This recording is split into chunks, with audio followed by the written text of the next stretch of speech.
हुलसी हुलसी ननदो मंदिर में जाई हो।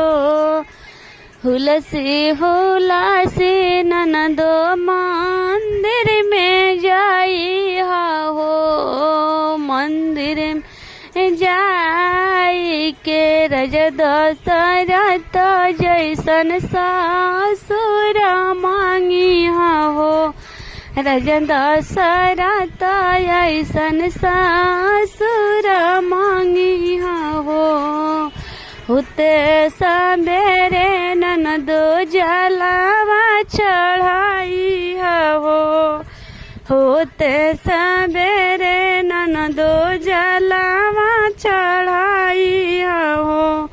माता को सिला ऐसन सा सुत मांगी हो। माता को सिला वैसन सासुत मांगी हो।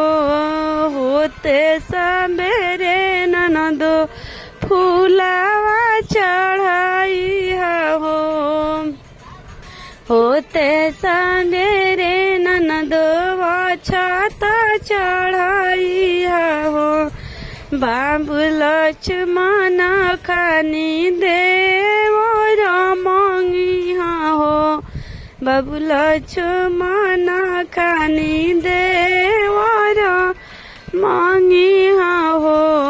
होते सबेरे ननदो मंदिर में जाई हो। होते सबेरे ननदो भोगावा लगाई हो। राम श्री राम खानी दूल्हा तू मांगी हो। श्री राम खानी तू दूल्हा मांगी हो। होते